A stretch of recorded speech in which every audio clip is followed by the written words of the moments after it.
Okay, so how many people are familiar with keys and sharps and flats and keys? Everybody's into that kind of thing?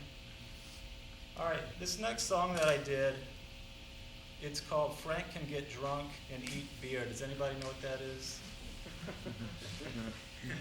FCGDAEB. No? You haven't heard that? Okay. That's the order of sharps. If you have a key, G major, that has one sharp, the first sharp is F. Key that's got two sharps, the two sharps are F and C, and so on. And anyways, a cool way to remember that, F, C, G, D, A, E, B, is you make up a cool little thing in there.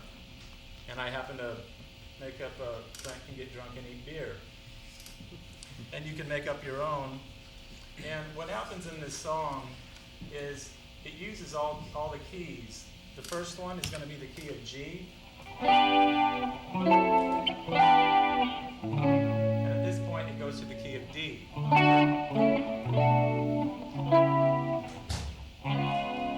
A. E.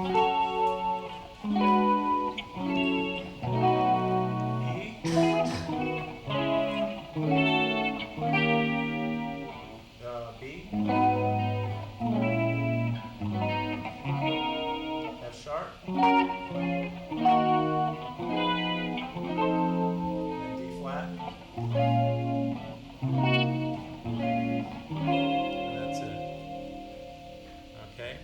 You notice that whole thing sounds like, when I think of a key change, it sounds to me like you're reading a book, you're on a page, that's one key. You turn that page over and it's like there's another key. On the first couple of pages, you'll have pictures, you'll have text in there. You've got a good picture of it. When you turn that page, it's like everything is just something new comes up, and that's what happens when you change key. Does anybody have any questions, by the way?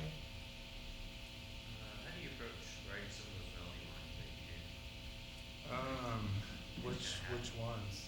Well, like in some over some of the chords you just create some set melody lines that's the nature of the song, but how do you approach doing some of those things? Well, the progression on Snuff, C minor 7, D flat 9, C minor 7, D flat 7, sharp 5. And then it changes keys right here. Back to the original key. Like that. And, it just kind of depends what chord you're on. For the C minor, you can stick to a blues. If you have like a flat 9, which is a dominant, you're going to pull, if you want to say Mixolydian mode, pull things from that. The D flat 7, sharp 5, that's going to be, you could do like a whole tone over that. It just kind of depends what chord it is, really. But for the melody on Snuff, it was just kind of this thing where I didn't want to play any notes on the downbeat. And so on that song, if you're tapping to it, I'm never hitting one note on the downbeat. It's either da-da-da, da-da-da, da-da-da-da. And when you don't play anything on a downbeat, it just seems like the tune travels a little bit faster. You're not playing da-da-da-da. If you're playing da-da-da, da-da-da, it sounds like you're waiting for the next count to come up. Do you have a question? Yeah, I was just curious whether or not, when you approach compositions, do you often, or which more often do you come with the progression first, or melody and harmonize the melody? Yeah, I do the chords first, the backing first, and then the melody goes over that. Yeah. Any other questions? Come on, interaction's good here. It takes the pressure off of me for one. You had some of those like really fast thinking, like what do you do to practice getting those up to speed? Yeah, again with a metronome.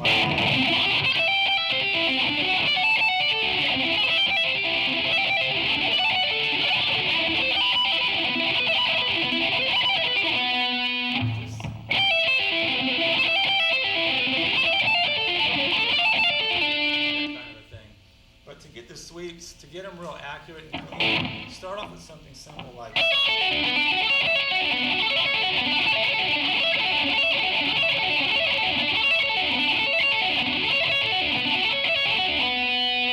And that's a real easy easy pattern to follow, and then put that to like a chord progression. That would go. That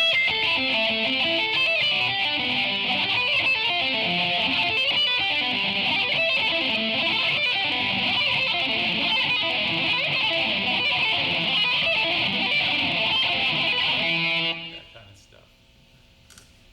Is that smooth as right-handed? Yeah, with your hand when you're doing the rakes like that, don't pick up your hand like you want to just follow it through.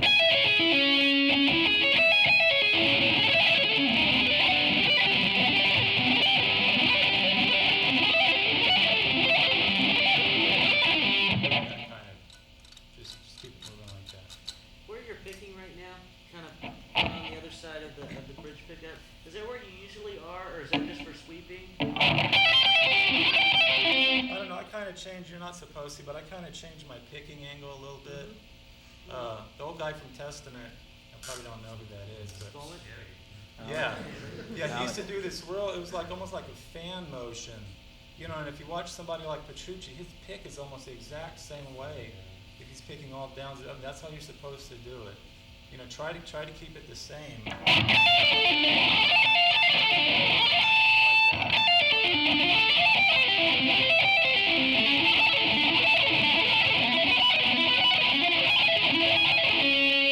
that. But Skolnick was kind of weird, but he was real accurate with it. But anyways, where was I at here? Oh yeah, Frank can get drunk and eat beer. Let me see where that's at. Oh yeah, another thing with this one. The melody on this is in free time, which means all of the stuff that we talked about with the 16th notes, the E's and the U's and all that, just throw that out the window. This is basically, you have a chord, and you have a little phrase that you play over that, and that's basically it. So if I played this thing twice, if I butcher up too bad the first time, I might do that. But it's just like you just kind of have a phrase and you just kind of go with it. For instance, if I was playing a blues lick, like I could have played it.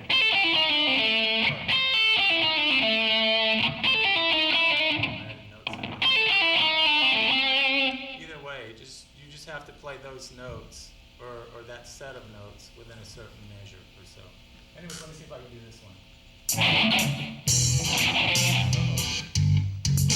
already messed up. Here we go.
Did that sound like a drunk guy kind of walking around? Because I wanted it to sound kind of uneven. And I think when I did the free timing on the solo, it kind of helped it out a little bit. Anyways, what else? Okay. Let's talk about chord progressions and kind of doing something with them. Does anybody know what 1-4-5 means? Gene, is he one of your students? Oh, yeah. Just some guy? Okay, say we're in the key of C. It's 1, 4, 5. You can do a couple of cool things to it. For instance, you could put your extensions on there, which would make a major 7. That's on the 4 chord, which would be a major 7. And on the G, make that a dominant 7. That would go back to your 1. Is everybody okay? Now, this song is in the key of B flat. If y'all want to follow along on the sheets, it's called melodramatic chromatic. And the first chord is E flat. The second one is D minor. And C minor.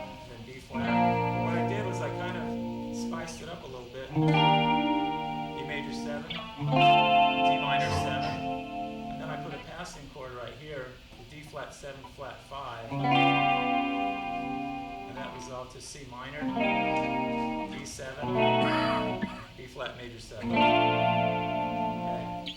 And so there's actually two chords in there that are quote out of the key. Which ones are out of the key? What's this guy's name? I like this guy. Ryan. So, do you know what chords are out of that key right there? I guess The passing chords are going to be the D flat 7. Yeah.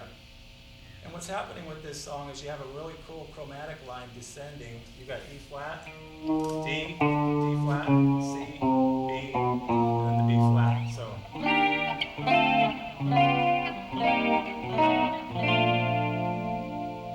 Now another song I kind of didn't want to bring this up, but I guess I will. Stairway to Heaven, believe it or not. You got the A on the bottom, D flat, C, F sharp, F, and you got the E and the A minor. So that's basically what we're doing. We're just taking a chromatic line, filling it in with chords that are out of the key, and just kind of making it sound a little bit cooler. Here it is again. And here it is how it originally started. E flat, D minor, C minor, B flat. With the extensions, and then with the passing chords.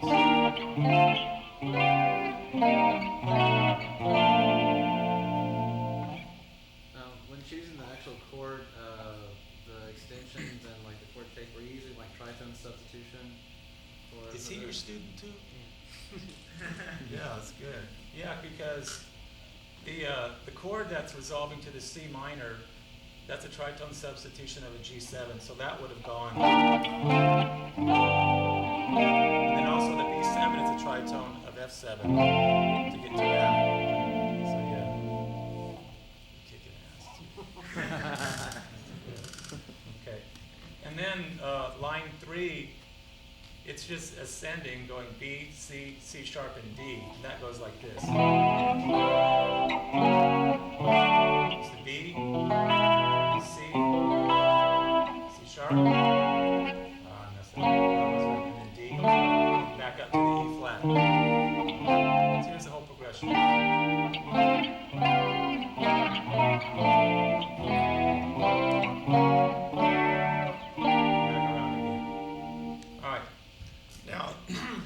Songs you'll have you can play the same tune a couple of different ways. This one is played clean and it's also played dirty. I do this kind of thing that I call an A-B switch, to where I'll play a tune and rather than playing one part of the song real clean and then I'll play it real dirty, I'll just mix them all up. Okay, a couple of examples. Does anybody know who Pantera is? Yeah.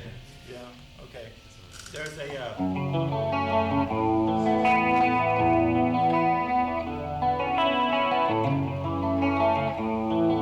that tune right there, that is actually the same tune.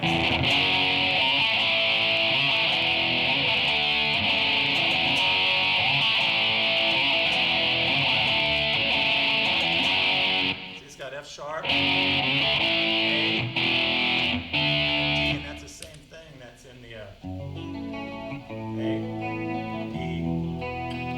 D. And so in the first part of the song, they're playing it clean, and then after the pick, scrape, and all that stuff, then it gets heavy, but it's the same tune. Okay, let's listen to this. This is going to be clean first. Hang on a second. I just got this thing, so kind of bear with me on it. No, we heard that already. No. Okay, here's the clean version.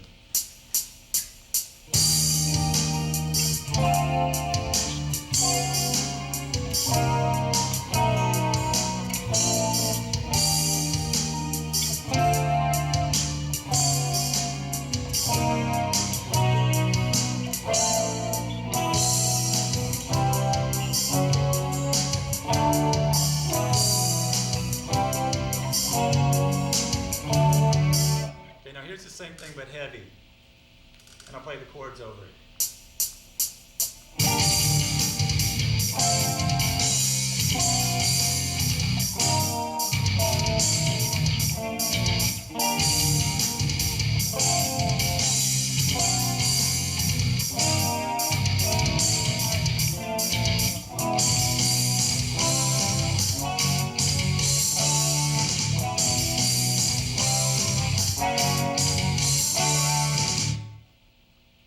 get that? Any questions? Okay, now here's what the melody over it. And what I want you to listen for is just kind of check out how it goes from clean to dirty, just right in the middle of something. It's like I don't play the whole 2 lines twice, and then I'll play it dirty and then clean. It's just like all mixed up, and it just sounds kind of cooler that way. Let's see. Okay, here we go.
Okay, this one is from a project that I was doing with my brother. This is called Suspended on All Fours. This is on the other sheet that we've got. Does anybody know what 12 tone is? All right, you again over there, the composer guy.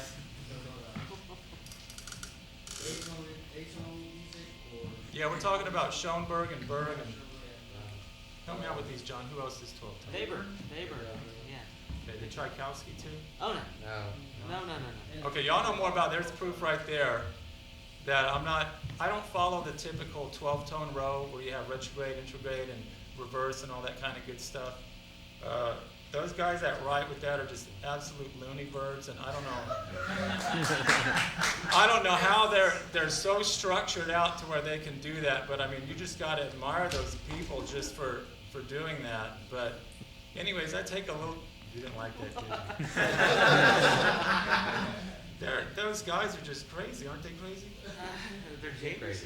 Yeah, just pure genius how they write with those rows like that. Just amazing. But anyways, I take a little bit of an easy way out with that. John, do you have another sheet over there? What? I got it. You got it? All right, check out on the sheet where it has circle of fifths on the left. It's got suspended on all fours. If you look at those groupings of the notes, you have on the top G, C, D, C sharp, F sharp, G sharp, E, A, B, B flat, E flat, and then F. All of those notes, that combined makes all the 12 tones. Now, I don't play them in a row. I don't play, in other words, I'm not going to play G, C, D, C sharp, F sharp, G sharp, and so on down the line. What I'll do is I'll make up a tune that has the notes G, C, and then D, and then something that has C sharp, F sharp, G sharp, and so forth. And so here's the tunes that I came up with for this one. First one is G, C, D. Next one is C sharp, F sharp, G sharp, E, A, B, E flat, F. And the same thing, but then coming back, descending.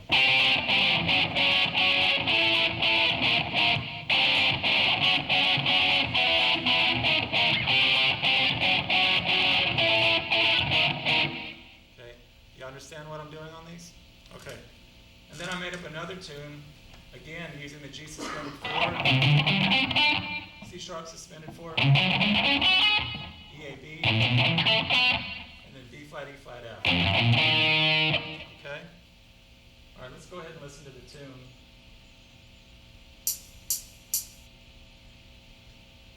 Here we go.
questions on anything? I always read that you have this innovative way of like writing chord progressions, like you took letters in the alphabet and assigned Yeah, that was when I was with the band Watchtower. We did this goofy thing. Kind of embarrassing actually, but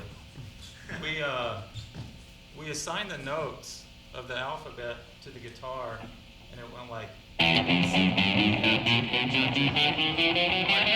And we used to spell words. And anyways, there's a song on my solo CD. It's called Yum Yum Tree, and it goes. Anyways, that's Yum Yum. And I forgot the next part. Yeah.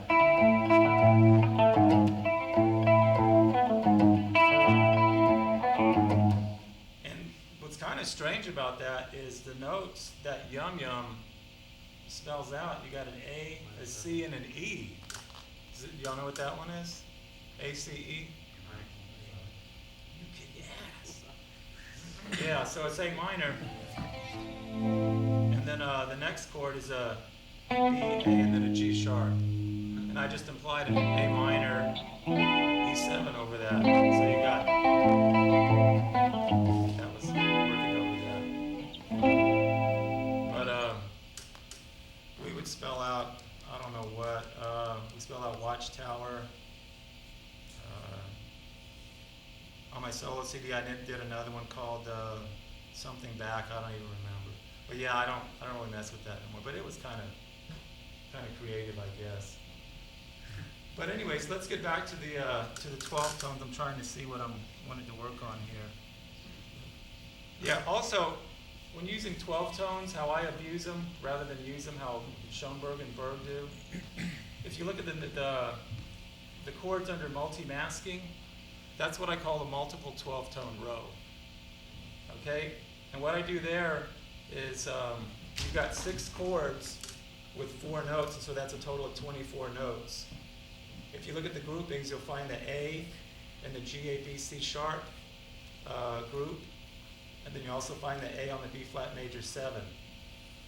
And then you'll have the B flat on the C minor 7 flat 5, and also on the D flat major 7. And so you've got 24 spots to fill, and you just put the 24 notes however you want there.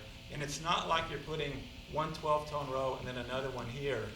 You just kind of mix them all up. And the only thing that I do when I do this is I can't have the same note in consecutive chords. Okay? Now, when you do this stuff, what's kind of cool about it is that you also don't have to deal with triads all the time. A lot of times you'll deal with a cluster, which is what G, A, B, C sharp is. If you listen to those notes, what key would y'all put that in? You over there. G, A, B, C sharp. Yeah, if you had to work with those notes, what key would you work with? Or you want to do it? Yeah, you could do D major. You could also do, what I chose was G whole tone. So when you do these groupings, you get the freedom to put things in whatever key you want to work with. Some of them are kind of limited, like the next one, the C, E flat, G flat, B flat. That could go in the key of D flat major, but I chose to go with the B flat harmonic minor. The next one you're kind of limited with the diminished, which is kind of cool. The next group is C, E, F sharp, G sharp, which is going to be a Lydian kind of a flavor. And what I did with these 6 chords was I was just trying to get the different tonality out of every chord. In other words, I didn't want to get a minor chord and then another minor chord. I wanted to have a whole tone sound. I wanted to have a minor sound, major 7, and then for the C sharp minor I had 9. I wanted to play like a blues kind of a thing. Okay, now let me Ron, real quick, do you play in those clusters anywhere? All right. yeah, let me get this. I don't like this MP3 player. Okay, here's the chords on this thing played really slow. Here we go. Here's the first one.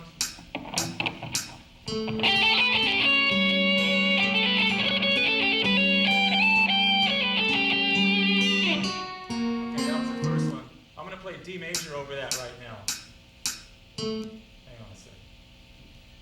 Here's D major over those chords.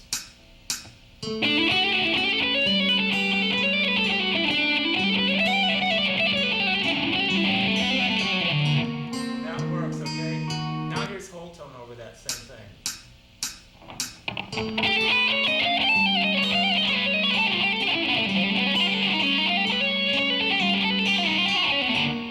Okay, so you see how you have a choice? Can you hear the different tonality? One of them is going to be, because it has those notes in it.